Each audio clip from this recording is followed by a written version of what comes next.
From walking in a straight line to driving, all of this were everyday activities for Thomas up until a bad fall 4 years ago led him to a brain injury. I was up on the second floor building the wall because there was no wall, and I fell down. And then when I woke up, I was in Kamloops Hospital and didn't really know what was going on. I just seen a bunch of faces that I don't usually see all the time, and didn't really know how to react. I didn't really have an emotion at the time. It was kind of like, uh-oh. Like, how do you react to what you don't know? Thomas, like many, never thought about protecting his head in case of an accident. Now, with a diagnosis of hematoma, it would take nearly 4 years until Thomas could regain his independence. I'd heard of hematoma before, heard of brain injury before, but never heard of not being able to do what I could before. So I noticed, like with my eye, I'm looking around at people and having a hard time seeing them, not realizing that I'm not able to see out of my right eye. So the only way you can tell is by covering the one eye, which you don't think about right away after that anyways. And then my whole left side was really weak. So it was hard for me to do a lot of the walking. After a month in the hospital, Thomas had to adjust to the new normal. I thought it was going to be really quick to get back to normal, but I kind of knew it wasn't. But I was just really determined to do it, and that's what was my drive. But the hardest part was trying to ask for help, because I never was asking. Once in a while you ask for help, but it felt really like I was being persistent if I asked more than once. So the main thing I'd ask for is like a ride. And even that was really hard.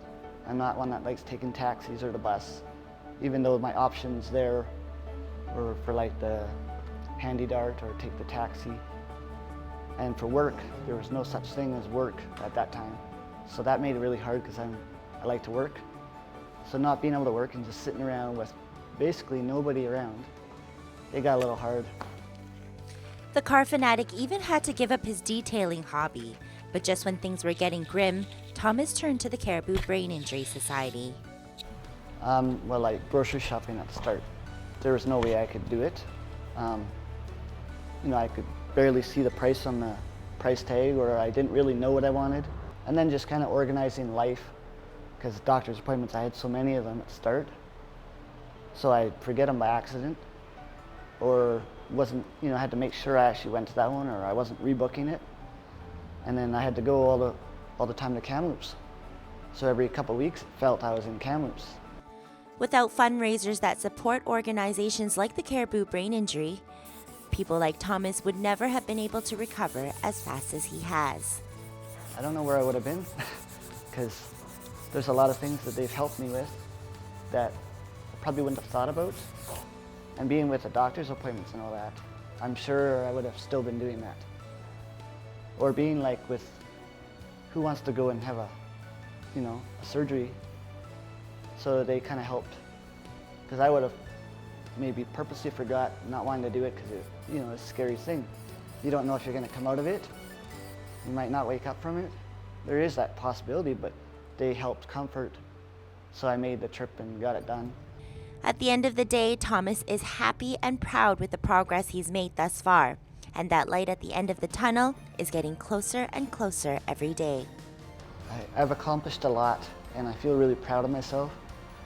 And it's a good feeling to feel proud of yourself, because sometimes it's a hard spot to be thinking proud of yourself if you don't feel like you did anything. But I've done so much, and it's only been, I guess, a short time, 3 years, just about 4. But for me, it felt like a long period. Thomas is slowly getting back into his detailing hobby once again and gaining his independence back more and more daily. For Go in Williams Lake, I'm Christina Jung.